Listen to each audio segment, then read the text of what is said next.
નાવ હવે example number આપણે 4 જોઈએ. તો એક્ઝામ્પલ નંબર 4 શું છે?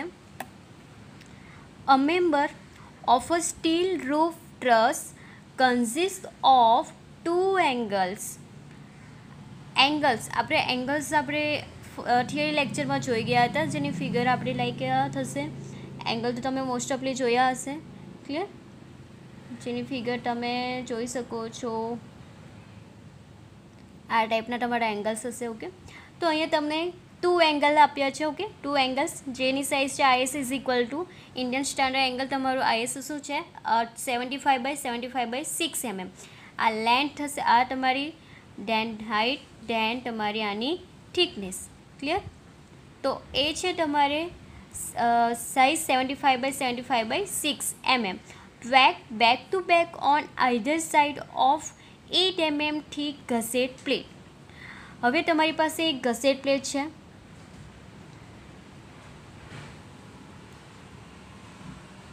ઓકે, આ છે તમારી ગસેટ પ્લેટ. ક્લિયર? દેન શું કીધું છે કે એક ગસેટ પ્લેટને તમારે back to back on either side. Okay, તમારી જે આ ગસેટ પ્લેટ છે એની બેક ટુ બેક તમારે આ એસે જે છે આ એંગલને તમારે શું કરવાના છે? કનેક્ટ કરવાના છે. તો એ જે ગસેટ પ્લેટ છે એની સાથે હું એંગલ તમે મૂકું તો તમને આ રીતના દેખાશે. ઓકે,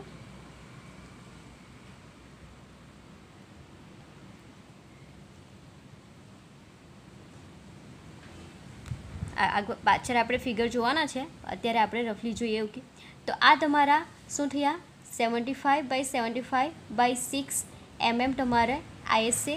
શું છે તમારો એંગલ? એ જ છે તમારો આ સાઈડ બી. એટલે આ ગસેટ પ્લેટની બે જ સાઈડ તમારે આ એંગલને શું કરવાનું? બોલ્ટની મદદથી કનેક્ટ કરવાનું. હવે તમારો બોલ્ટ આવશે અહીંયા. ક્લિયર? તો એ બોલ્ટની મદદથી તમારે કનેક્ટ કરવાનું છે. હવે એ શું છે કે આગળ જોઈએ. The member carries an ultimate tensile load. કે એ જે અલ્ટિમેટ ટેન્સાઇલ લોડ, એ લોડ કેટલો કેરી કરે છે? એક લોડ કેરી કરે છે 150 કિલો ન્યૂટન. ઓકે, એ 150 કિલો ન્યૂટન લોડને કેરી કરે છે. તો શું ફાઇન્ડ કરવા કીધું છે? Determine the number of 16 mm diameter. જે તમારો આ બોલ્ટ છે એ બોલ્ટ કેટલાનો છે? 16 mm નો છે. અને એની શું ફાઇન્ડ કરવાની છે કે કેટલા બોલ્ટ રિક્વાયર છે? અહીંયા કેટલા બોલ્ટની વેલ્યુ, તમને કેટલા નંબર ઓફ બોલ્ટ જોઈએ છે? કે આ તો અત્યારે આપણે સમજવા માટે એક ડ્રો કર્યો છે, પણ એવા કેટલા બોલ્ટ આવશે? તો એ બોલ્ટની વેલ્યુ, નંબર ઓફ બોલ્ટની વેલ્યુ ફાઇન્ડ કરવા માટે કીધું છે તમને. અને એ બોલ્ટનો ગ્રેડ છે 4.6 grade bolt. Ordinary bolts require for the joint. Then assume FU of plate as 410 megapascal. તમને પ્લેટનો જે અલ્ટિમેટ સ્ટ્રેન્થ છે તે પણ આપી દીધું છે 410 મેગાપાસ્કલ. ઓકે, તો તમે ડેટામાં સમજી શકો છો કે રૂફ થ્રસ જે છે એ શું કરે છે તમારે, એ શું કન્સિસ્ટ કરે છે કે 2 એંગલ કન્સિસ્ટ કરે છે રૂફ થ્રસ. એમાં 2 એંગલ જે છે એ કોને? ગસેટ પ્લેટને તમારે back to back on either side of gusset plate. તો ગસેટ સાઈડને બે સાઈડ પર તમારે શું કરવાનું છે? એંગલ પ્રોવાઈડ કરવાનું છે અને તેને બોલ્ટની મદદથી તમારે ફિટ કરવાનો છે. ઓકે, તો એ જે છે કેટલા નંબર ઓફ બોલ્ટ જોઈએ છે તમને, કેટલા નંબર ઓફ બોલ્ટ રિક્વાયર છે, એ તમારે બોલ્ટની વેલ્યુ, બોલ્ટ જે છે number of bolt A value find કરવાની છે તમારે. ક્લિયર? તો આપણે આગળ જોઈએ એમાં. તો ગિવન ડેટા જોઈએ. ગિવન ડેટા, તો ડેટામાં શું આપ્યું છે કે 2 એંગલ્સ IS છે. 2 એંગલ્સ IS છે તમારા 2 એંગલ્સ છે. ઓકે, 2 એંગલ્સ જેની સાઇઝ છે 75/75/6 mm આર કનેક્ટેડ. શું થશે? Are connected back to back on either side of, or either side means કે both side of gusset plate. Gusset plate જે છે એ ગસેટ પ્લેટને બેક ટુ બેક શું કરવાનું છે? આપણે એને કનેક્ટ કરવાનું છે. ક્લિયર? તો એ જોઈએ આપણે. તો કે 2 એંગલ્સ IS છે 75/75/6 mm are connected back to back on either side of gusset plate. તો તમે અહીંયા જોઈ શકો છો કે બેક ટુ બેક તમે આને કનેક્ટ કરો છો તો આ એક પ્લેન થવાનું, ધેન અધર સાઈડ પર આ પ્લેન થશે. ઓકે, કેવી રીતના કનેક્ટ થયું? તમારે આ જે છે તમારી ગસેટ પ્લેટ અને તમારી પાસે અહીંયા શું છે? તમારો આ શું છે? એંગલ છે. તો આ એક પ્લેન થયું તમારું. આ જે એક એંગલ છે અને એની સાથે જે ગસેટ પ્લેટની વન સાઈડ છે એ પ્લેન થવાનું, અને અધર સાઈડ જે છે એની સાથે બીજો એંગલ છે તો એ પણ એક પ્લેન થવાનું. તો નંબર ઓફ શિયર પ્લેન અથવા તો તમે કે તે બોલ્ટ આર ઇન શું કહી શકો છો, તો એ સામા છે ડબલ, કે નંબર ઓફ શિયર પ્લેન કેટલા થશે તમારા આમાં, નંબર ઓફ શિયર પ્લેન 2 થશે. ઓકે, જે તમારા એનની વેલ્યુ હતી એ શું થશે, ઇઝ ઇક્વલ ટુ 2, બિકોઝ આ એક પ્લેન છે, આ એક પ્લેન છે. ઓકે, તો એ તમારા નંબર ઓફ શિયર પ્લેન કેટલા થશે 2. અને બોલ્ટ શામાં કહેવામાં આવે છે, આ ડબલ શિયરમાં કહેવામાં આવશે. ઓકે, તો bolts are in double shear. Okay, double શિયરમાં કહેવાશે. એ વેલ્યુ તમારે આગળ એનની વેલ્યુ લેશો ત્યારે તમને યુઝફુલ થશે. દેન ગસેટ પ્લેટ થિકનેસ કેટલી છે, ગસેટ પ્લેટ થિકનેસ કેટલી આપેલી છે તમને અત્યારે 8 mm આપી છે. ઓકે, તો 8 mm લઈએ. ટેન્સાઇલ લોડની વેલ્યુ કેટલી આપી છે, 150 કિલોન્યુટન લીધી છે, 150 કિલોન્યુટન. ડાયામીટર ઓફ બોલ કેટલો આપ્યો છે, ડાયામીટર ઓફ બોલ કેટલો છે, નંબર ઓફ 16 mm ડાયામીટર, એટલે તમારો બોલ ડાયામીટર કેટલો થશે, D is equal two 16 mm થશે. દેન તમને ગ્રેડ આપ્યો છે 4.6 ગ્રેડ બોલ્ટ, એન્ડ તમને જે પ્લેટ માટે આપ્યો છે 410 મેગા પાસ્કલ. ના હવે આપણે સ્ટેપ નંબર 1 જોઈએ. રાઇટ, સેમ ઇઝ આપણે આગળ જોઈ ગયા તે પ્રમાણે જ 4.6 ગ્રેડ માટે આપણે ફાઇન કરતા હતા. હવે આ નંબર ઓફ બોલ્ટ ફાઇન કરવાના છે. તો કેટલા બોલ્ટ જોઈશે આપણને, તો આપણે આગળ જોઈ ગયા તે પ્રમાણે ખાલી બોલ્ટ વેલ્યુ હતી, અને હવે જોઈએ તે આપણે એ શું હતું, એટલે મીન્સ કે આગળનું જે ખાલી એક એક્ઝામ્પલ જોયું તેમાં બોલ્ટ વેલ્યુ, અને તેના આગળનામાં જોયા હતા તેમાં આપણે જે સ્ટેપ નંબર 5 જે તમારે શું ફાઇન કે નંબર ઓફ બોલ્ટ. ઓકે, તો એ પણ કેલ્ક્યુલેટ કરવાનું રહેશે, એન્ડ તેના પછી આપણે સ્કેચ ડ્રો કરશું. તો સ્ટેપ નંબર 1 જોઈએ. રાઇટ બોલ પ્રોપર્ટીઝ એન્ડ પ્લેટ પ્રોપર્ટીઝ. તો બોલ પ્રોપર્ટીઝ લઈએ આપણે. તો બોલ પ્રોપર્ટીઝમાં તમને D ઇઝ ઇક્વલ ટુ કેટલા આપ્યા છે, D is equal two 16 mm આપ્યા છે. Okay, 16 mm. નાવ એના પરથી આપણે diameter of bolt hole find કરવાનો છે D0. તો D0 is equal to D plus standard clearance.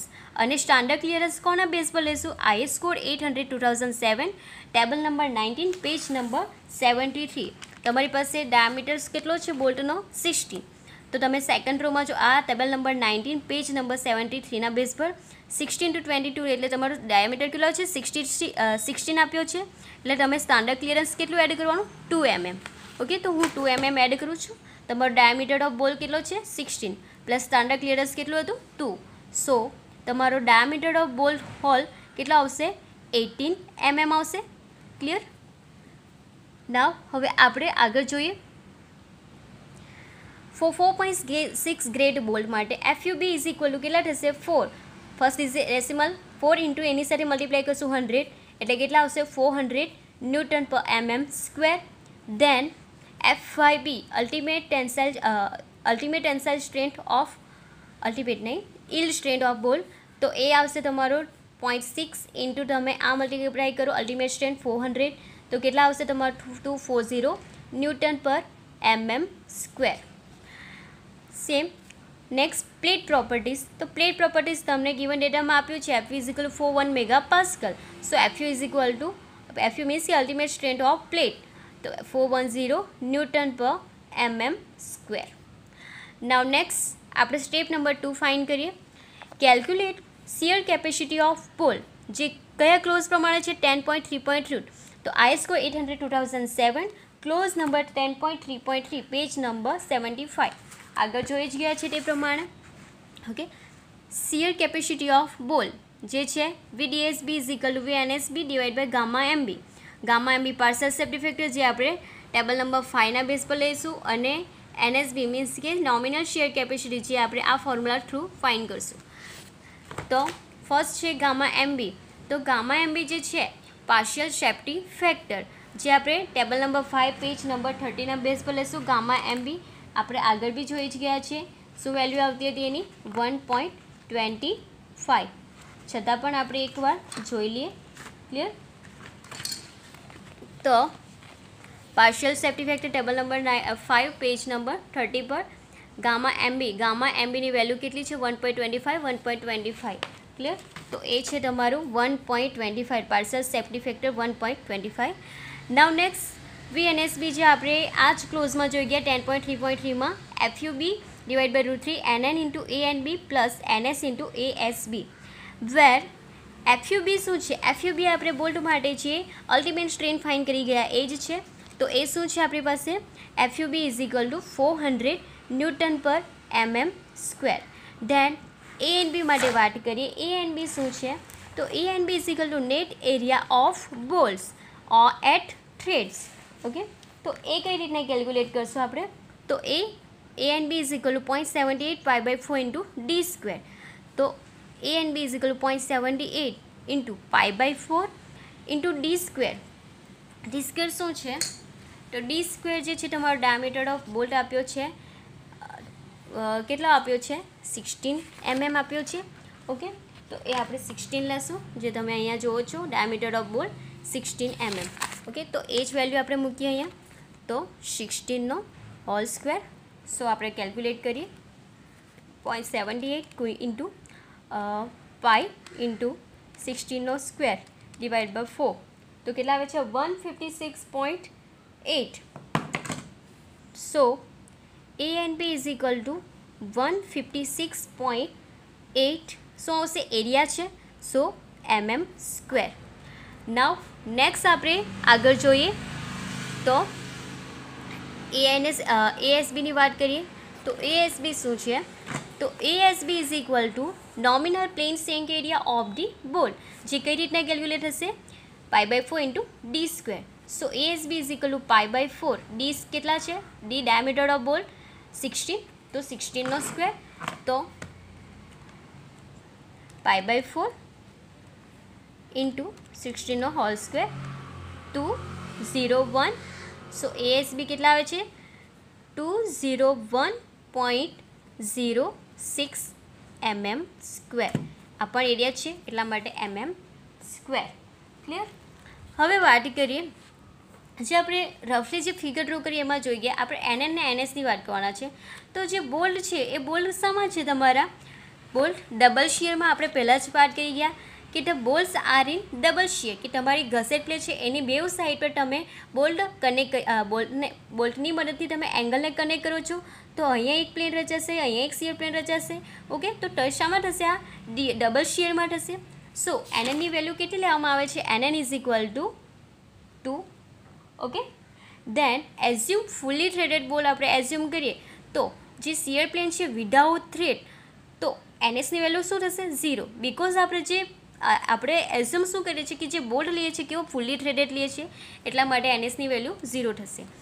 So nominal shear capacity of bolt find કરીએ તો FUB divide by root 3 into NN into ANB plus NS into ASB. તો આપણે value put કરીએ તો nominal shear capacity of bolt, તો first આપણે FUBની value put કરીએ. તો FUBની વેલ્યુ આપણે જોઈ ગયા તે પ્રમાણે FUBની વેલ્યુ શું હતી? 400 ન્યૂટન પર mm સ્ક્વેર. તો હું પુટ કરું છું 400 ડિવાઇડ બાય રૂટ 3. NNની વેલ્યુ કેટલી આવી આપણી પાસે? 2 ઇન્ટુ ANBની વેલ્યુ કેટલી છે આપણી પાસે? 156.8. તો એ પુટ કરું 156.8 પ્લસ NSની વેલ્યુ શું છે આપણી પાસે? 0 ઇન્ટુ ASB કેટલા આવ્યા આપણા પાસે? 201.06. 201.06. ઓકે, આ તો 0 જ થશે. ના હવે આગળ કેલ્ક્યુલેટ કરીએ.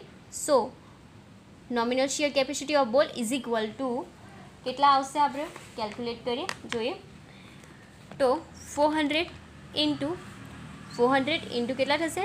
2 ઇન્ટુ 156.8 ડિવાઇડ બાય રૂટ 3. તો કેટલો આવે છે આન્સર? 72.42 ઇન્ટુ 10⁻³ ઓકે, તો હું લખું છું 72.42 ઇન્ટુ 10⁻³ અને આ વેલ્યુ શામાં આવશે? ન્યૂટનમાં. સો VNSB ઇઝ ઇક્વલ ટુ 72.42 એને કિલોન્યુટનમાં કન્વર્ટ કરતો ઇન્ટુ 10⁻³ મલ્ટીપ્લાય કરતો 10⁻0 થશે અને 10⁻0ની વેલ્યુ 1. સો 72.42 કિલો ન્યૂટન. આ આવ્યું આપણી પાસે નોમિનલ શિયર કેપેસિટી ઓફ બોલ VNSB. ના આપણે ફાઇનલી જે સ્ટેપ નંબર 2માં હતો આપણો shear capacity of bolt VDSB is equal VNSB divide by gamma MB. Okay, આ વેલ્યુ પુટ કરીને આપણે shear capacity of bolt find કરીએ. તો તો આ છે shear capacity of bolt VDSB. તો VDSB is equal VNSB divide by gamma MB. VDSB NSBની વેલ્યુ આવી આપણી પાસે 72.42 અને ગામા MBની વેલ્યુ શું છે આપણી પાસે? Gamma MB is equal two 1.25. તો એ વેલ્યુ પુટ કરું 1.25. સો કેલ્ક્યુલેટ કરી 72.42 ડિવાઇડ બાય 1.25 કરું છું તો આવે છે 57.936. તો એને આપણે 5 આપેલું છે, સો 6ને અને એપ્રોક્સિમેટ લો તો 57.94 લઈ શકું.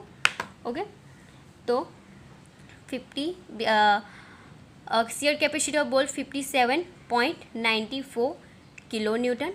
ઓકે, તો આપણે આ ફર્સ્ટ આવી સ્ટેપ નંબર 2માં વેલ્યુ છે shear capacity of bolt. Okay, તે આવી છે. નાવ નેક્સ્ટ આપણે જોઈએ સ્ટેપ નંબર 3માં બેરિંગ કેપેસિટી. ઓકે,